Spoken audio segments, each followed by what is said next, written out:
Welcome to my channel, Sherlock Holmes Stories, Inkwing Audio. The biting fog of a December evening clung to the cobblestones of Baker Street, seeping through the very windows of 221B and lending a spectral quality to the gaslight. Dr. John Watson, engrossed in an article on recent surgical advancements, found his concentration broken by the sharp, almost imperious rap upon their door. It was a summons he had come to recognize as the prelude to adventure, a sign that the ceaseless machinery of London crime had once more snagged upon a thread too fine for ordinary hands to unravel. A client, Watson, observed Sherlock Holmes from his armchair, where he sat, as was his wont, in a state of profound contemplation, his lean fingers steepled beneath his chin. A thin plume of acrid smoke curled from his favorite briar pipe, contributing to the room's already hazy atmosphere, and one of considerable consequence, if the hesitant yet firm nature of their knock is any indication. Not a common thief, nor a distraught maiden seeking a lost trinket. This is a matter of reputation, perhaps of life and death, cloaked in a respectable veneer. Before Watson could ponder the accuracy of this instantaneous diagnosis, Mrs. Hudson, her apron askew and her usually placid countenance etched with a touch of bewilderment, ushered in their visitor. He was a man of imposing stature, though his broad shoulders seemed to slump beneath an invisible burden.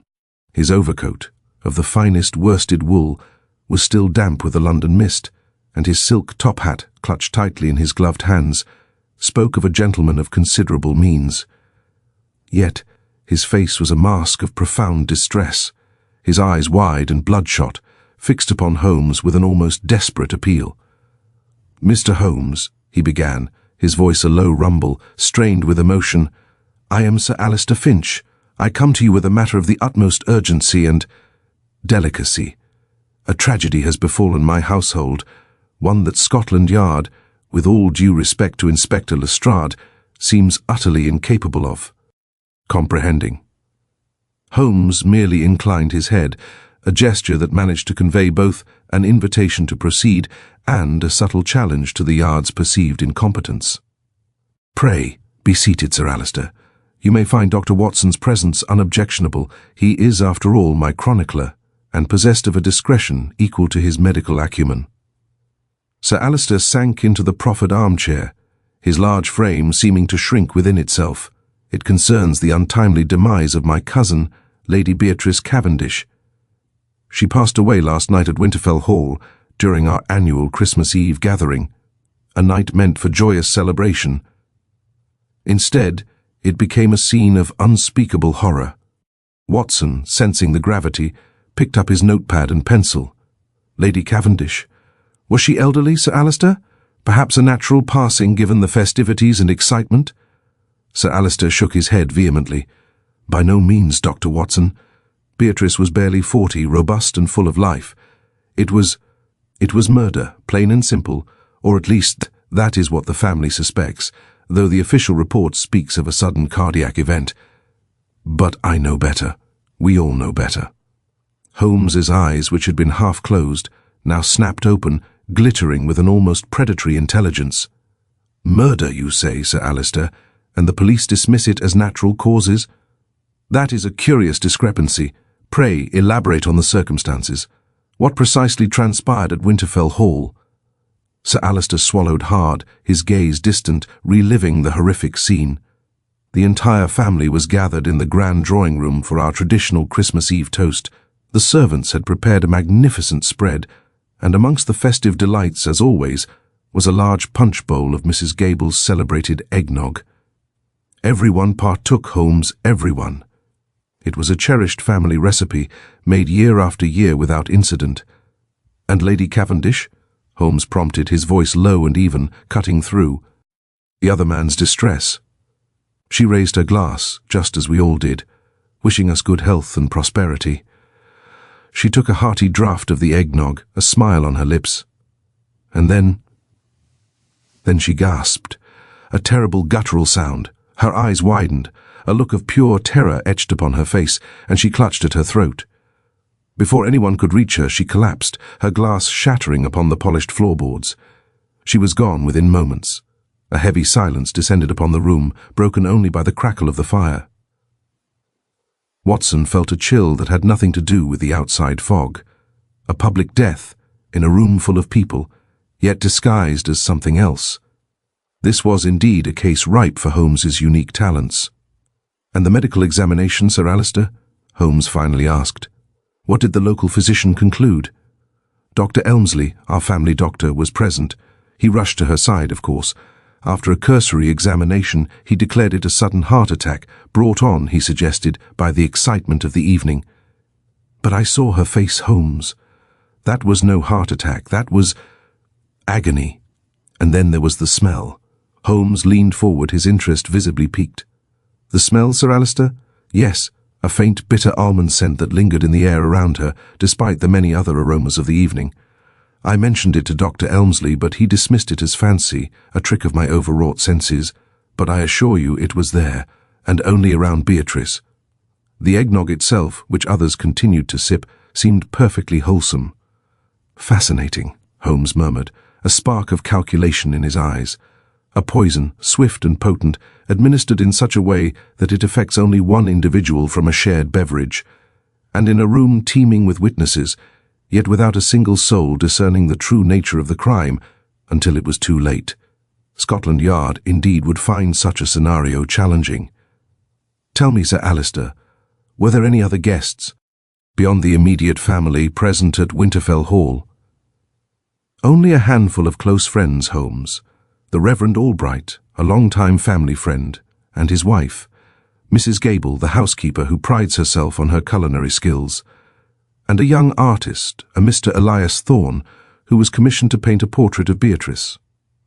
"A curious collection," Holmes observed, rising from his chair and moving towards his mantelpiece, where he began to tap out the dottle from his pipe. "A puzzle, Sir Alistair, of the most exquisite design, a crime committed in plain sight, yet rendered invisible by circumstance and a calculated dose of misdirection. Dr. Watson, I believe our services are required at Winterfell Hall. This promises to be a Christmas mystery unlike any other." Watson closed his notebook, a thrill of anticipation mingled with dread coursing through him. The game, as Holmes would say, was afoot.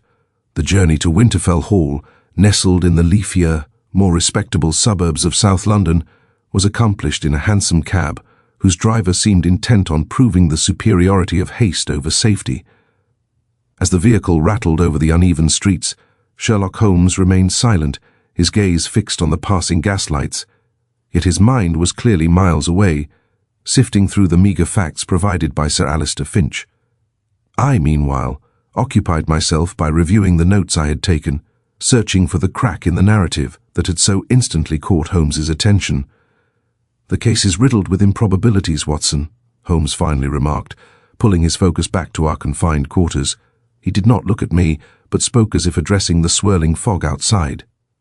"A shared beverage, administered to a room full of people, yet only one victim succumbs to a swift, lethal poison, one suggested to be hydrocyanic acid by the telltale almond scent.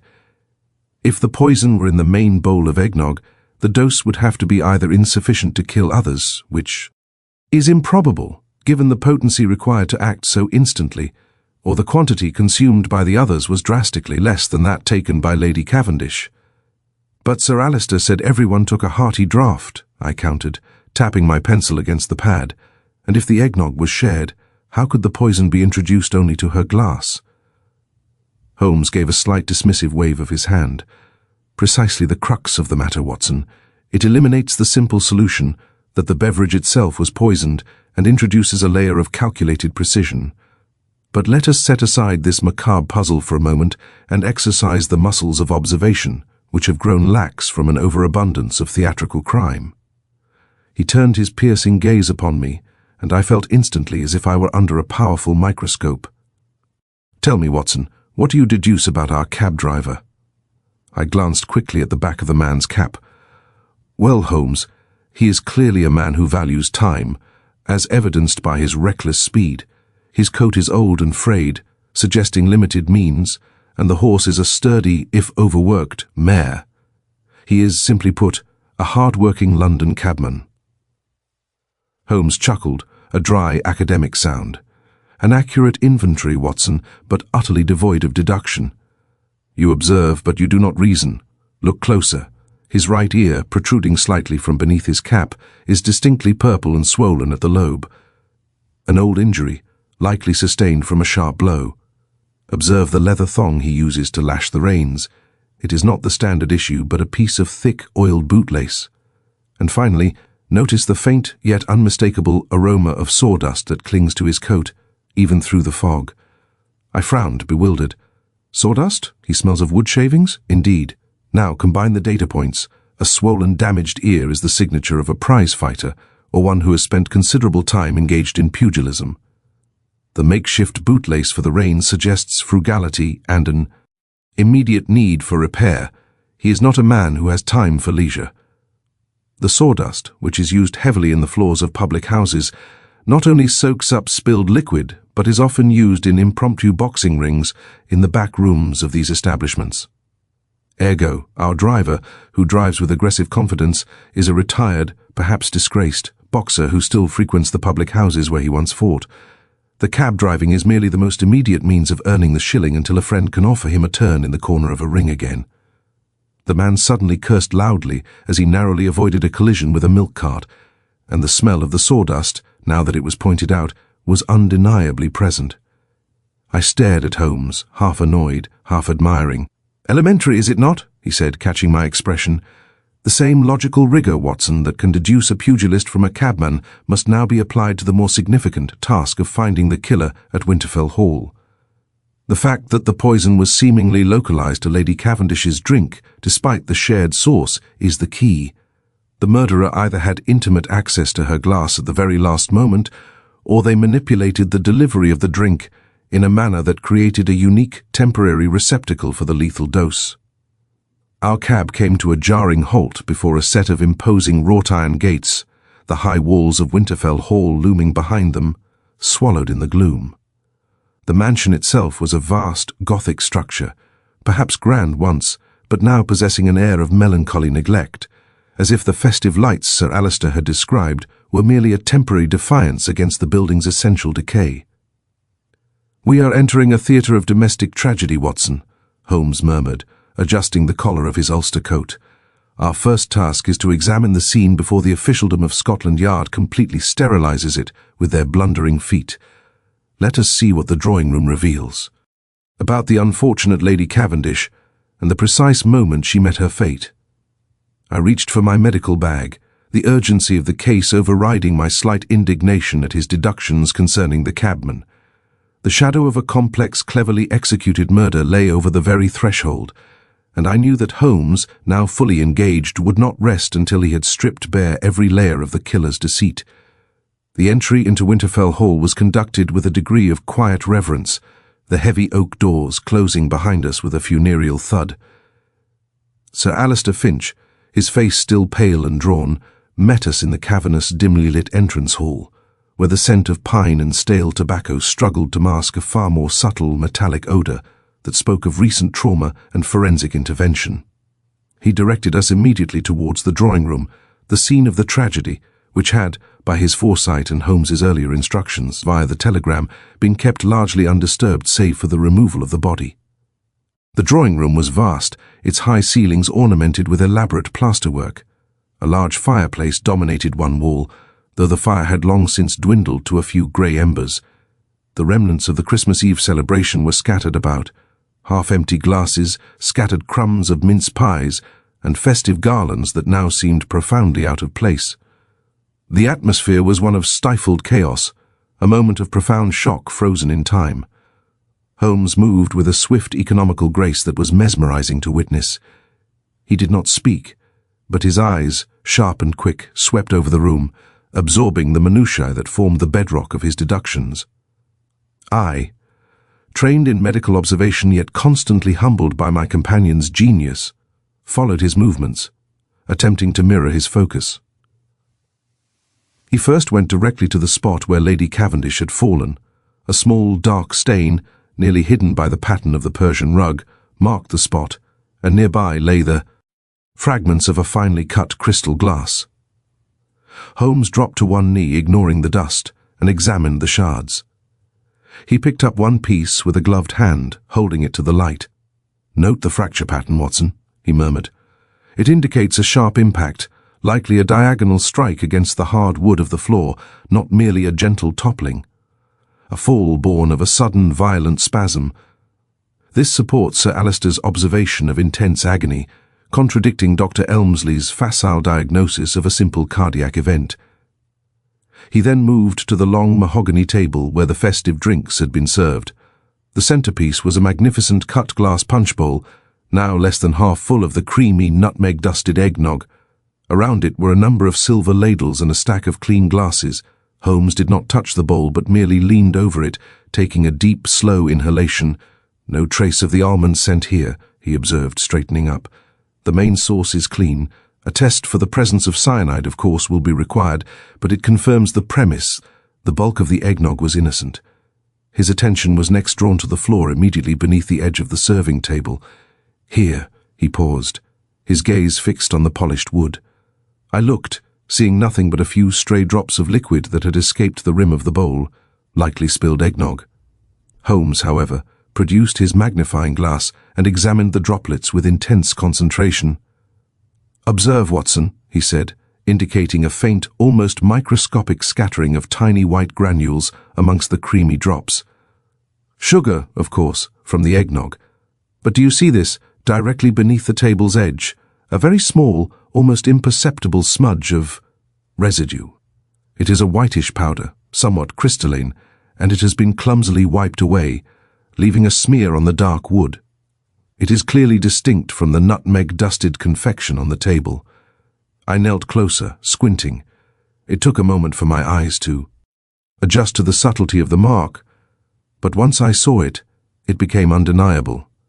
Someone had attempted to clean a spillage, and had done so poorly. I immediately thought of Mrs. Gable, the housekeeper, frantic perhaps to maintain the order of the house. "It could be anything, Holmes. Flour, powder from a crushed sweetmeat," I suggested. "It could, but its location is critical. It is directly where one might stand while serving the eggnog. Now, tell me, Watson, which piece of serving equipment is missing from this assembly?" I surveyed the table. The large ladle was resting in the bowl. There were plenty of glasses. "I see the bowl, the ladle, and the glasses, Holmes. What is absent?" "The small silver tray, Watson, upon which one would logically place a glass that has just been filled before presenting it to a guest, or upon which one might place the ladle after use to avoid dripping on the tablecloth. Sir Alister, bless his distraught heart, mentioned that the servants had prepared the spread. A servant, particularly one meticulous enough to wipe up a spill, would employ a tray. Yet, no tray is visible. This was a sharp and telling observation. A momentary receptacle used during the serving process. My mind instantly linked the missing tray with the smudge of crystalline powder and the fact that Lady Cavendish was the sole victim. Holmes, meanwhile, had moved on. He was now running his fingers along the tablecloth, near the punch bowl. He stopped abruptly near the corner, feeling the heavy fabric. "Ah, here is a small patch of dampness, and a faint, almost oily residue. Not eggnog, which is thicker. Something else, applied perhaps to the underside of a glass or a piece of cutlery, and then wiped onto the linen as the item was picked up or set down hastily." He turned back to the room, surveying the arrangement of chairs and the location of the guests as described by Sir Alister. The positioning of Lady Cavendish's chair, the broken glass, the specific, potent, poison, and the clean state of the main punch bowl, all these facts align, Watson. The poison was not in the bowl. It was transferred to her glass at the very moment of serving. Our murderer is someone who had access to the serving table, someone who could tamper with the drink without suspicion, and someone who possessed a medium, perhaps a small item placed upon that missing tray, to deliver the lethal dose directly to the rim or the interior of Lady Cavendish's glass as it was filled. We are not looking for a clumsy poisoning, but a piece of chemical legerdemain. A knock came at the door, and a uniformed constable entered, announcing the arrival of Inspector Lestrade. The time for silent deduction was over. The confrontation with Scotland Yard's official methods was about to begin, and I knew Holmes had already established the blueprint of the crime that would elude the inspector for days. Inspector Lestrade arrived with his characteristic blend of brusqueness and self-importance, his sharp, ferret-like eyes taking in the scene, and then immediately settling upon Holmes with an air of professional suspicion. He was a man who resented the detective's genius as much as he relied upon it. "Holmes, what in the deuce are you doing here?" Lestrade's voice was loud in the silence of the drawing-room. "Sir Alistair has already provided the official statement. This is a clear case, regrettable but uncomplicated. Dr. Elmsley has signed the certificate. Death by natural causes, acute cardiac failure." Holmes, who was carefully gathering the trace residue from the floor onto a piece of filter paper with a delicate silver spatula, did not even look up. "Lestrade," he said coolly, "your presence confirms my belief that the case is not uncomplicated, but merely uncomprehended. When Scotland Yard closes the book on a matter of public interest, I find it the most opportune time to open mine. Cardiac failure, you say? Was the good doctor perhaps unaware of the distinct and alarming odor of bitter almonds that clung to the deceased?" Lestrade flushed slightly, shuffling his feet. "Smell? Nonsense, Holmes. The room smells of stale eggnog and Christmas ham. Sir Alistair was overwrought, and Dr. Elmsley is a respectable man of science. Respectable men of science can sometimes be remarkably unobservant," Holmes countered, finally rising to his full height and placing the filter paper carefully into an envelope. "I deduce that Lady Cavendish was killed by a potent cyanide compound, delivered by a precise, localized method. Furthermore, I can already point you towards the most superficially logical culprit, a gentleman whose motives, access, and circumstantial evidence will appear so neatly aligned that it should instantly strike a deductive mind as highly suspicious." Lestrade's eyebrows shot up. He clearly despised the accusation, but desperately craved the information. "And who is this suspect, Holmes? Spit it out." "Allow me to consult Sir Alistair," Holmes said, turning to the distressed host. "Sir Alistair, amongst the guests present last night, was there anyone with a significant, perhaps unresolved, history with Lady Cavendish? Financial entanglements, a romantic dispute, or perhaps a slight to reputation?" Sir Alistair hesitated, casting a furtive glance around the room which was otherwise occupied by only myself and Lestrade. "Well, Holmes, there is Mr. Elias Thorne, the artist. He was commissioned to paint Beatrice's portrait, yes, but their relationship became strained in recent weeks. There were whispers, nothing concrete, mind you, that Mr. Thorne harbored affections for Beatrice that were distinctly unrequited. And, more gravely, I know that Beatrice recently threatened to withdraw the commission entirely, citing his unprofessional behavior and the poor quality of his initial work. A financial motive combined with wounded pride and unrequited passion," Holmes mused, tapping his chin. "A classic triangle, Watson. And where?" "Is this Mr. Thorne now?" "He is staying in the guest wing," Sir Alistair confirmed. "He claimed to be too distraught to leave this morning, and I confess I found his grief convincing." "Grief often takes the guise of guilt, Lestrade," Holmes remarked, fixing the inspector with a knowing look. "Here is your suspect ready-made. A man with a clear motive, present at the scene, whose emotional state is already known to be turbulent due to his strained relationship with the victim. You have only to search his chambers to discover some trace of the poison, or perhaps the missing silver serving tray, and the case will be closed by morning. It is a logical, elegant solution that neatly wraps up all the loose ends." Lestrade's face brightened, already scenting an easy victory. "An unrequited lover? That fits. Thank you, Holmes. I shall have a man posted on Mr. Thorne's door immediately, and we shall proceed with the search warrant." I watched this exchange with a growing sense of unease. The case did appear solved, suddenly and swiftly, thanks to Sir Alistair's information. Yet the very speed and convenience of the revelation was deeply suspicious. Why would Holmes, who always sought the difficult path, hand the inspector such a perfectly formed, obvious solution? As Lestrade hurried out to summon his men, Holmes turned to me, a flicker of amusement in his eyes. "See, Watson, the initial suspect is always the most dangerous trap. Mr. Elias Thorne is the fish we are meant to catch. He is the convenient figure the real killer has expertly placed upon the board to divert attention." "But, Holmes, his motive is undeniable," I argued. "Unrequited love, a threatened commission. It's a powerful combination. It is too powerful, Watson. It is a manufactured truth, an edifice of circumstance designed to crumble under the slightest pressure from a keen mind. Consider the mechanics, A calculated, precise poisoning requires planning, a cool head, and an expertise with chemistry. Day, spurned lover, consumed by passion and rage, usually resorts to far more visible, less surgical methods. A struggle, a dagger, a sudden blow, not the discreet, almost invisible delivery of a fatal dose of cyanide into a glass of eggnog in a crowded room. The complexity of the method contradicts the simplicity of the motive. He then tapped the envelope containing the white residue. The person who made the arrangements for the poisoning, who knew the serving routine, who had access to the chemicals and the means of delivery, is the one we must pursue, and the individual who immediately points the finger at the convenient scapegoat is often the one with the most to hide. Holmes walked over to the grand mahogany writing desk, untouched since the previous evening, and picked up a small, exquisitely bound journal lying open near a silver inkwell. "Lady Cavendish's diary, perhaps," he muttered, opening it. "Let us see what secrets this elegant repository holds, for while the inspector is busy hunting a painter, we shall seek the true portrait of the criminal mind." Holmes settled into the high-backed velvet chair by the extinguished fire, drawing the open journal towards the pale light filtering through the tall windows. I watched him, noting the subtle shift in his demeanor. The restless energy he had exhibited during the initial examination of the crime scene gave way to a profound, almost hypnotic stillness as he immersed himself in the victim's private thoughts. It was as if he were holding a séance with the deceased, allowing her spirit to speak through the delicate script. The journal was bound in deep burgundy leather, its pages filled with the elegant, slightly spiky handwriting characteristic of an educated woman of means.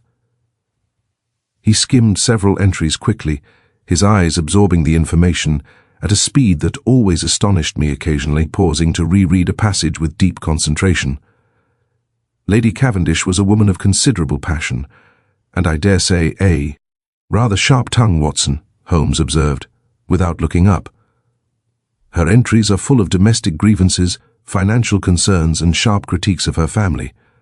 Ah, here we are, entries pertaining to the recent gathering and the individuals involved. He read aloud from an entry dated 3 days prior. "Alistair has been entirely insufferable.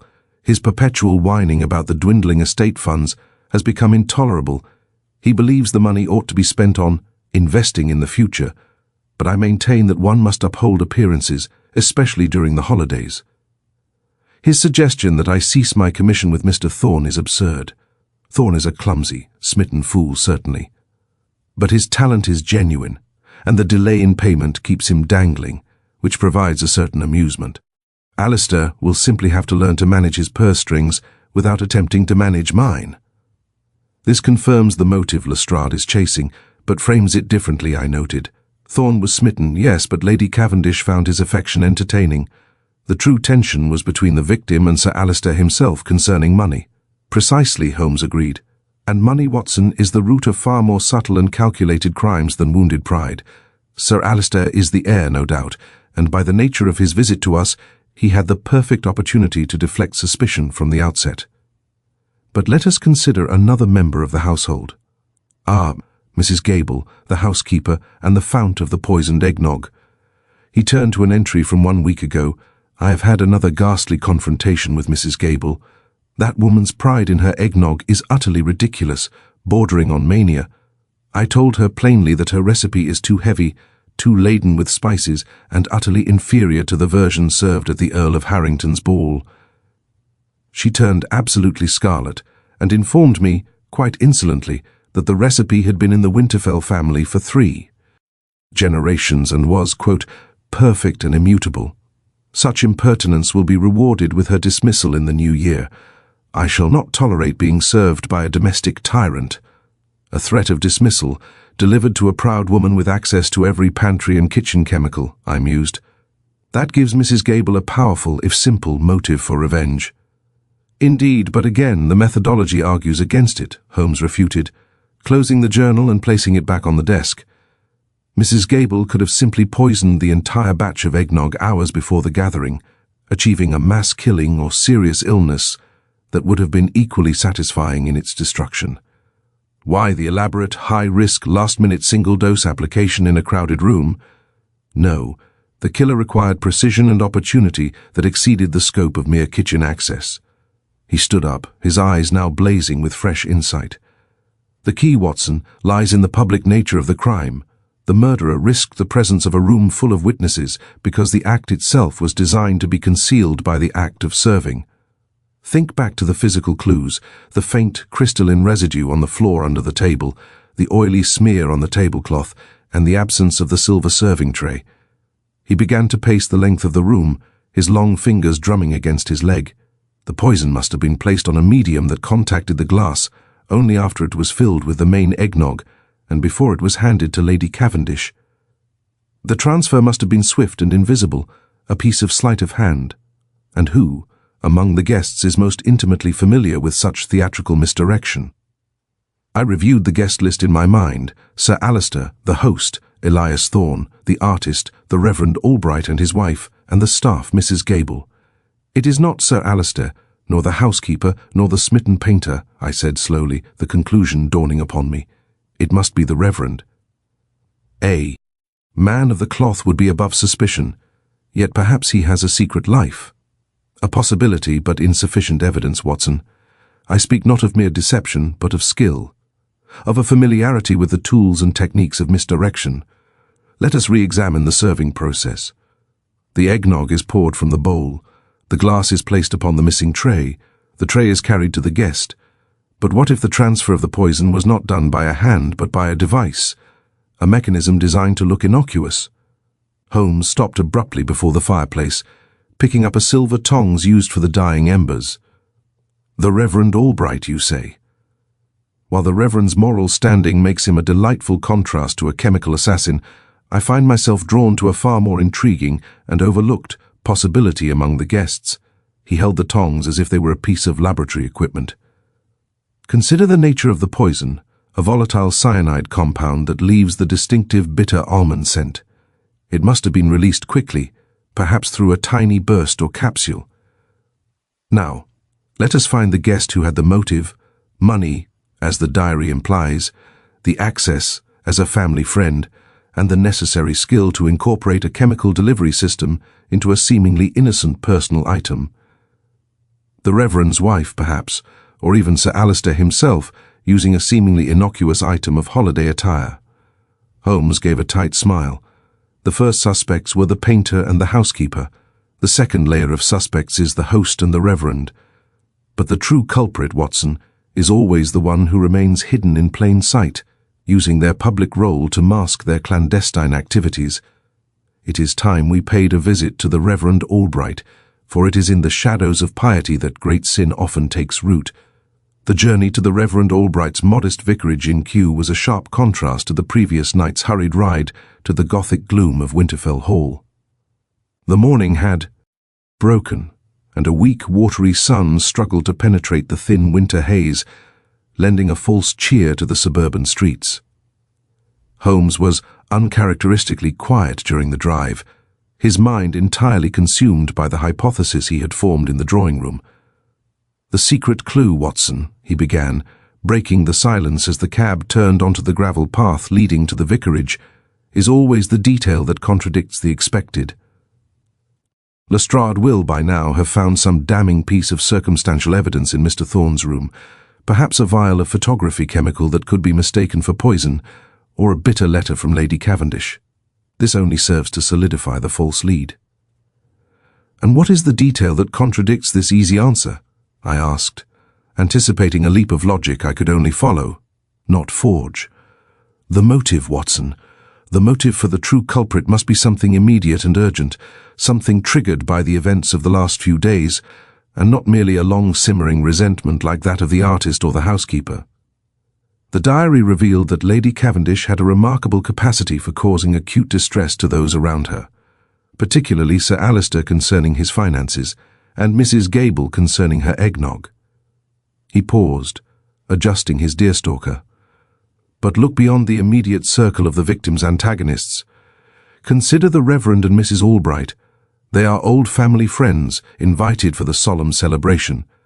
Their presence is, on the surface, entirely innocent. Yet, they had the same access to the drawing room and the serving table as any other guest. The key is in that invisible transfer of poison, a process demanding a distraction, a tool, and a reason for such desperate action. The cab drew up to the small, well-maintained vicarage. The Reverend Albright, a thin, nervous man with silver spectacles, opened the door himself, clearly surprised by the unannounced visit. He invited us into his small study, which smelled faintly of old leather and pipe tobacco, offering us tea with an anxious formality. Holmes wasted no time on pleasantries. "Reverend Albright, we are investigating the details surrounding the lamentable death of Lady Cavendish. We understand you and Mrs. Albright were long-time friends of the family and were present at the moment of her collapse." The Reverend wrung his hands. "A terrible tragedy, Mr. Holmes, a blight upon the holiday spirit.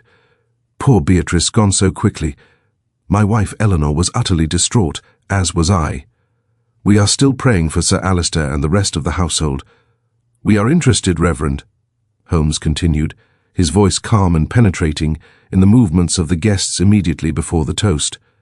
"You were standing near the fireplace, I believe?" "Yes, Holmes. I had just finished conversing with Sir Alistair about a matter concerning the church fundraising. Eleanor, my wife, was talking to Mrs. Gable near the serving table, admiring the magnificent eggnog bowl." Holmes's eyes narrowed. "Ah, your wife was near the table. Did you observe her approach the eggnog bowl herself or handle any of the serving instruments?" No. She was merely admiring the display and conversing with Mrs. Gable about the recipe. Mrs. Gable is, as you might imagine, rather possessive of that particular creation. Eleanor would not presume to interfere. "Presume, perhaps not," Holmes murmured, "but necessity often overrides propriety. Reverend, I must ask you a direct question regarding your own circumstances. Were you or your wife under any particular financial strain leading up to the holiday season?" The Reverend's face instantly drained of colour. He glanced nervously at the closed door. "Mr. Holmes, that is a highly impertinent question and entirely irrelevant to poor Beatrice's death. Irrelevant details have a habit of becoming profoundly relevant, Reverend. Lady Cavendish's diary, which I have had the opportunity to peruse, suggests she held considerable sway over several people's financial destinies. I notice that you are wearing a rather old suit, and your study shelves are sparsely filled for a man of your learning. Pray be frank with me."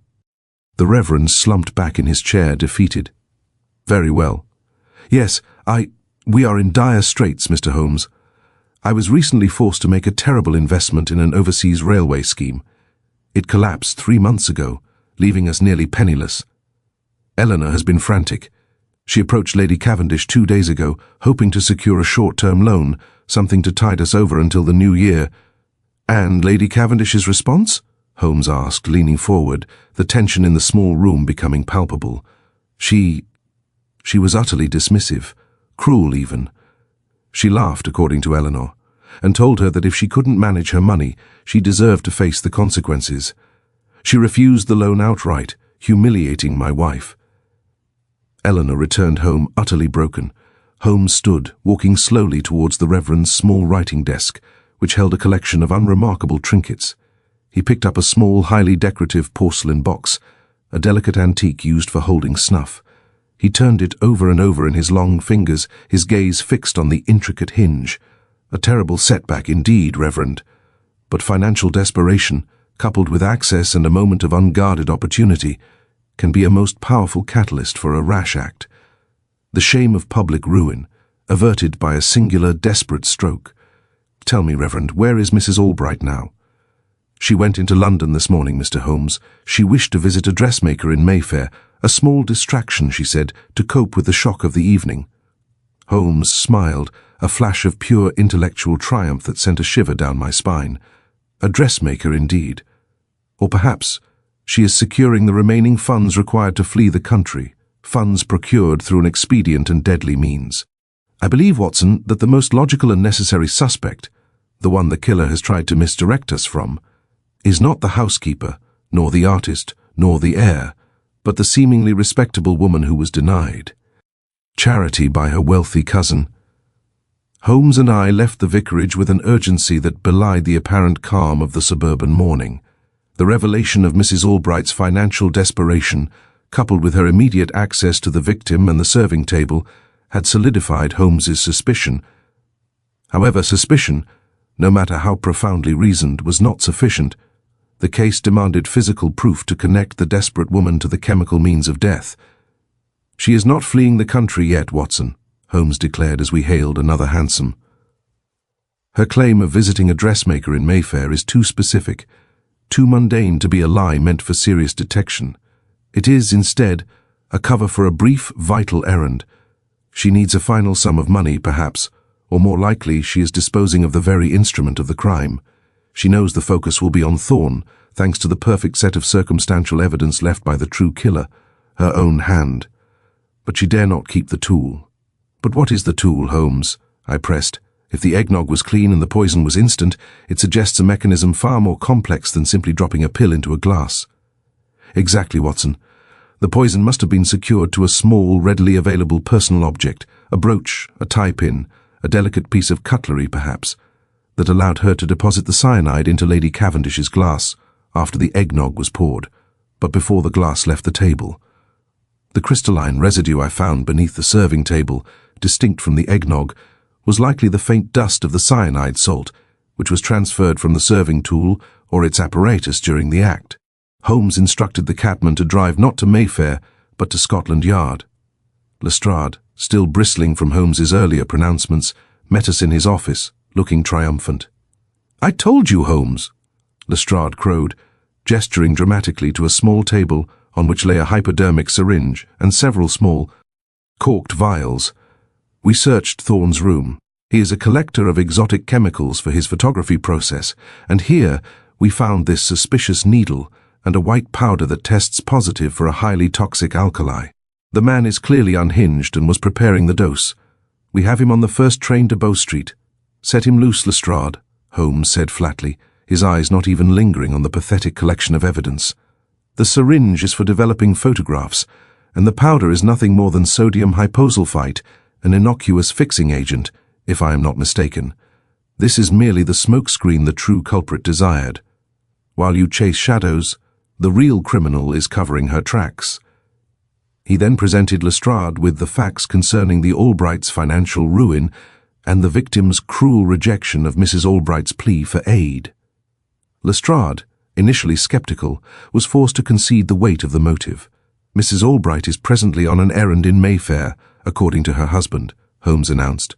"We must set a trap, Lestrade, and it must be one that appeals to the criminal's most powerful instincts, self-preservation and fear." Holmes then dictated a telegram, brief and highly specific, which Lestrade reluctantly agreed to have dispatched immediately. The wire was sent to the head footman at Winterfell Hall, Mr. Hastings, and was phrased to suggest an imminent technical breakthrough. "Secure all silver cutlery from the drawing-room serving table for immediate chemical analysis. Priority must be given to small, ornamental spoons or ladles. A minute trace of highly volatile poison has been detected on a metal surface, confirming the method of administration. Do not touch with bare hands." "This telegram is designed to terrify Mrs. Albright into revealing her hand," Holmes explained to me as we waited, pacing the cramped office. "She believes the focus is solely on Thorne. If she reads this, and such a communication will surely be repeated, through the household grapevine, she will realize that we have discovered the device she used for the transfer. If she used a unique, small piece of her own property for the transfer, she will rush back to retrieve it or verify its removal, knowing that a chemical analysis would condemn her instantly." Barely an hour passed, a stretch of time Holmes used to elaborate on the history of slow-acting vegetable poisons before a hansom cab pulled up with screeching haste outside Scotland Yard. A constable rushed in, breathless. "Inspector, sir!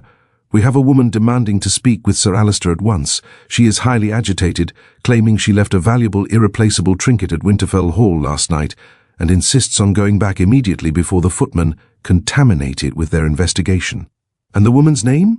Lestrade asked, his voice now tinged with reluctant awe. "Mrs. Eleanor Albright, sir. She is currently trying to force her way past the gatekeepers." Holmes smiled, the triumphant glow of the intellectual victory warming the chilly room. "The trap is sprung, Lestrade. Our friend has confirmed her guilt by her haste. She knows the chemical analysis of the silver will reveal her trick. Now, to Winterfell Hall, where we shall watch her retrieve the key to the entire mystery." We arrived back at Winterfell Hall moments before Mrs. Albright, who was now being detained at the gates by an unusually alert constable acting on Lestrade's orders. The inspector, now entirely swept up in the chase, quickly joined us in the drawing room. Mrs. Albright was then ushered in, her initial agitation replaced by a mask of brittle composure. She was a small, finely featured woman, but her eyes, usually soft and demure, held a frantic, cornered look. "Sir Alistair, Inspector," she began, her voice trembling slightly. "I apologize for the fuss, but I have just realized I left my antique snuff box on the writing desk last night. It is a family heirloom, highly valuable, and I simply must retrieve it before any of the servants disturb it or the police investigation damages it." Lestrade looked at Holmes, a flicker of doubt returning. The porcelain box was indeed on the desk, precisely where Holmes had examined it earlier. It seemed a plausible story for a distracted, panicked woman. Holmes stepped forward, his expression severe, yet conveying a deep, dispassionate authority. "The snuff box, Mrs. Albright? The one your husband keeps on his study desk in Kew? I regret to inform you that the box in question is currently in my possession, having been retrieved this morning from the vicarage. We are referring, I believe, to the item you came back for, the key to this tragic mystery, the small, ornate silver nutmeg grater you used on the rim of Lady Cavendish's glass." Mrs. Albright's face went utterly blank. The mention of the nutmeg grater, an object that had not been publicly discussed or sought, struck her with the force of a physical blow. Her composure shattered instantly, giving way to a gasp of sheer terror. "I don't know what you mean," she cried, her voice rising to a near shriek. "A nutmeg grater? I only came for the snuff box. A poor attempt at misdirection, madam," Holmes stated, his voice ringing through the silent room. "We found the white crystalline residue near the serving table, the faint dust of cyanide salt that did not belong to the eggnog. You returned, not for a family heirloom, but because of a specific telegram sent to the footman suggesting we were about to chemically analyze the silver serving pieces. This immediately confirmed our suspicions regarding the unique device you employed." Holmes picked up a small, elegant silver nutmeg grater, which was part of the drawing room's permanent, decorative set for drinks, and held it up. It was a beautiful piece, designed to hold a whole nutmeg and allow the user to finely grate the spice directly onto a glass of punch. The mechanism is ingenious in its simplicity and reliance on public expectation, Holmes explained, addressing Lestrade and Sir Alistair as much as the culprit. Lady Cavendish, as her diary confirmed, criticized Mrs. Gable's eggnog for being too laden with spices. You, Mrs. Albright, used this knowledge to your advantage. When Lady Cavendish received her glass of eggnog from the bowl, a glass that was perfectly clean, you approached her at the table, perhaps, under the guise of admiring the beverage or initiating a toast. He reenacted the process, holding the grater over an empty glass. You did not use the main communal ladle. You used this ornamental nutmeg grater, which contains a small private reservoir. While the eyes of the room focused on the pouring of the eggnog, you were seen to simply give the beverage an extra, final dusting of nutmeg, a gesture of thoughtful enhancement. However, on the evening in question, the nutmeg grater did not contain its usual cargo. 2 days ago, after Lady Cavendish scornfully rejected your desperate plea for money, Holmes continued, his eyes unwavering on Mrs. Albright, you opened this small reservoir. You removed the nutmeg and replaced it with a finely crushed cyanide salt, a salt that, when mixed with alcohol and the warmth of the eggnog, would release the fatal hydrocyanic gas. The smell of bitter almonds that Sir Alistair astutely noted was the smell of that gas, which evaporated swiftly. The crime was committed in public, rendered invisible by the assumption that you were merely adding nutmeg to a shared drink. Mrs. Albright finally collapsed into a chair, all resistance draining from her body. Tears streamed down her face. She ruined us. She laughed at my poverty. She deserved to be struck down. And the clumsy wiping of the crystalline residue beneath the table, Lestrade asked, completely bewildered. That, Inspector, was Mrs. Albright's only mistake, born of panic, Holmes clarified. As she handled the grater, perhaps a few grains of the poisoned salt escaped the mechanism and fell to the floor near her feet. She tried to wipe it away with her boot, leaving the faint smear I discovered. Furthermore, the oily residue I noted on the tablecloth was the residue of the fatty nutmeg oil, which she must have used to coat the cyanide granules slightly. A brilliant, yet ultimately telltale step to ensure the poisoned salt mimicked the look and texture of powdered nutmeg until it dissolved. "But why involve the painter, Thorne?" Sir Alistair asked, horrified by the revelation. "Because, Sir Alistair, the killer needed a pre-packaged scapegoat with an obvious motive," Holmes concluded. "Mrs. Albright knew of Mr. Thorne's turbulent relationship with Lady Cavendish. By poisoning her with such precision, she guaranteed that the police, following the simplest line of inquiry, would seize upon the most passionate suspect, the spurned artist, allowing her to safely retire to the vicarage and dispose of the poisoned grater at her leisure." Lestrade, his face a mixture of defeat and admiration, turned to the constable. "Take Mrs. Albright into custody. The charges are murder by poisoning. And telegraph Bow Street, release Mr. Thorne immediately. He is entirely innocent." The arrest of Mrs. Albright was conducted with a subdued efficiency, the silence in the drawing-room broken only by the sound of her quiet, broken sobs as she was led away by the constable. The shock was palpable, particularly for Sir Alistair Finch, who, moments earlier, had been mourning a relative and now found himself confronting the profound treachery of a long-time family friend. Lestrade, thoroughly defeated but professionally invigorated, departed swiftly, eager to manage the official paperwork and the embarrassing retraction concerning the arrest of Mr. Elias Thorne. Left alone once more, Holmes began methodically repacking his chemical apparatus, the silver spatula and the small vials he had used to collect the evidence. I leaned against the mantelpiece, watching the thin plume of smoke rising from the extinguished fireplace, reflecting on the extraordinary clarity of the detection. "She had such a gentle air about her, Holmes," I finally mused, shaking my head. "A vicar's wife committing such a clinical act of murder, not out of passion but out of desperation and pride. It is a frightening thought." Holmes sealed the envelope containing the minute chemical traces, the conclusive proof. "Fear and pride, Watson, are the most reliable catalysts for elaborate wickedness. Passion is crude, desperation is precise." Mrs. Albright faced utter financial ruin, a ruin made all the more bitter by Lady Cavendish's callous ridicule. She had to eliminate the source of her humiliation and, simultaneously, secure a means of avoiding the consequences. The nutmeg grater was an inspired touch, an utterly innocent, publicly accepted gesture transformed into a deadly conduit. "And the reliance on the false lead of Mr. Thorne," I added, consulting my notes. It was a masterstroke of psychological manipulation, the perfect suspect placed precisely where the investigation would first look. "A criminal mind often anticipates the failings of the official machine," Holmes agreed, tapping the envelope thoughtfully. Lestrade's predilection for the easy dramatic motive, the spurned lover, was factored into the plan from the beginning. It gave her precious hours of cover to ensure she could return the grater to its decorative setting, perhaps even cleaning it, before the police became serious about the matter. Our telegram, which focused on the metal surface and minute traces of poison, was a direct attack on her certainty that her secret instrument was safe, forcing her to abandon her cover and rush back.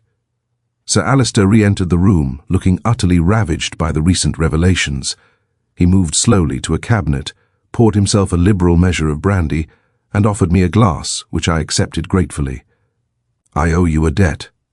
"I can never repay, Mr. Holmes," Sir Alistair said, his voice husky. The thought that Beatrice's death might have been dismissed as a trivial cardiac event, or worse, pinned unjustly on poor Mr. Thorne. "It is unbearable. You have prevented a grave injustice." "We merely followed the logic of the facts, Sir Alistair," Holmes replied, his tone dismissive of praise.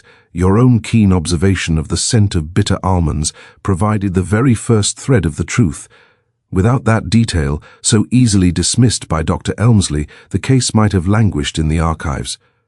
I watched Holmes as he gathered the last of his things. There was a profound sense of closure in the room, yet also a melancholy reflection on the depths to which human despair could sink. The tragedy of Winterfell Hall was not just the death of Lady Cavendish, but the destruction of two respectable lives, one by an instant poison, the other by a slow, agonizing slide into financial and moral ruin.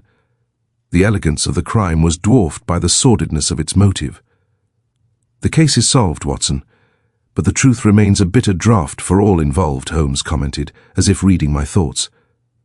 "It is a reminder that the most dangerous criminals are not always found lurking in the shadows of the East End, but often seated politely opposite us at the dining table, disguised by the very fabric of respectability."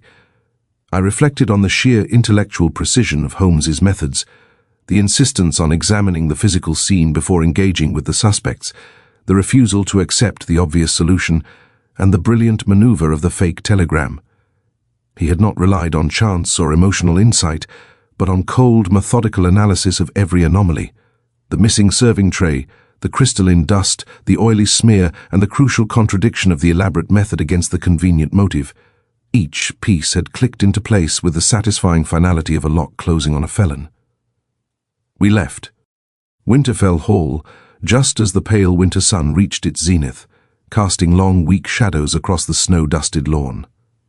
The estate, having been the stage for such calculated malice, now seemed to shrink back into its respectable shell, eager to absorb the scandal and reassert its outward tranquility. The air, though still cold, felt lighter. The oppressive weight of the unsolved crime had lifted. Our ride back to Baker Street was a slow, contemplative affair. I spent the time consolidating my notes, determined to render the intricacies of the poisoned eggnog with the meticulous detail it deserved. The elegance of the crime, and the brilliance of its solution, made it a case destined to rank highly in my chronicles. "A satisfactory case, Watson, if only for the sheer audacity of the methodology," Holmes remarked, pulling his collar high against the returning fog. He had lit his pipe again, and the familiar, strong tobacco smoke filled the cab, bringing a sense of comforting normalcy back to our extraordinary lives. The precision required to apply the lethal dose through the nutmeg grater, while maintaining the appearance of a routine gesture, argues for a criminal mind of genuine, though perverted, ingenuity. The entire sequence hinged upon the victim's recent criticism of the eggnog, a cruel word becoming the very instrument of her demise. "It highlights the danger of overlooking the seemingly minor details," I observed. The scent of almonds, the smudge of crystalline dust, the missing tray, all of it pointed away from the obvious culprit and towards the hidden truth. Lestrade, I fear, will be dining out on the tale of how he almost sent an innocent painter to the gallows for weeks. Holmes gave a short, dry laugh. "Lestrade is easily satisfied, Watson, which is why he is so easily misled. He mistakes activity for accomplishment and convenience for truth. A criminal who provides a ready-made motive, as Mrs. Albright did with Mr. Thorne, deserves to be unmasked, if only for insulting the collective intelligence of the detective profession." He paused, withdrawing into a momentary state of philosophical detachment, his eyes glazed with the contemplation of human nature. "It is a sobering thought, is it not?" he continued, exhaling a perfect ring of smoke, "that the most profound tragedies often spring from the most trivial of motives, a few pounds sterling, a bruised ego, a moment of sharp-tongued cruelty in a drawing-room. We pursue the grand, elaborate evils in our imaginations, yet the reality is often steeped in the mundane bitterness of domestic conflict." I glanced at him, knowing this was one of the moments when his social detachment briefly fell away, revealing the deeper, almost melancholic understanding of humanity that lay beneath his cool, logical exterior. "But your own brilliance, Holmes," I countered. "The manner in which you deduced the means of transfer, the fake telegram to force her hand, that was not mundane, that was pure, intellectual strategy." Holmes shrugged, brushing a stray ash from his coat sleeve. "It was merely the application of method, Watson. The criminal commits a crime, the detective commits a deduction. It is all a matter of perspective, and the capacity to distinguish between what is merely plausible and what is rigorously necessary. I am not brilliant, I am simply persistent in my refusal to be fooled." He settled back against the leather seat, pulling a tattered book from his pocket, a treatise on the medicinal uses of tobacco ash. The intense engagement of the past 24 hours was already receding, giving way to the quiet pursuit of specialized knowledge. "Now, if you will permit me, Watson," he said, opening the book with a satisfied sigh. "The question of how to extract atropine from the root of the deadly nightshade is far more intellectually stimulating than the moral failings of a desperate woman. The latter is solved. The former still demands consideration, a violin solo. Perhaps, after we have dined, to clear the final cobwebs of Winterfell Hall from the mind. The hansom turned onto Baker Street, the familiar sight of our lodgings a welcome beacon in the encroaching gloom. I knew that before the gaslights were fully lit, Holmes would already have banished the memory of Lady Cavendish and Mrs. Albright, his singular mind fixed upon the next, more abstruse puzzle. But for me, the image of the antique silver grater, transformed by desperation from a festive utensil into an agent of death, would remain a vivid, chilling reminder of the complexity hidden beneath the smooth surface of Victorian respectability. The game, for Sherlock Holmes, was already over, and the clock was ticking for the next.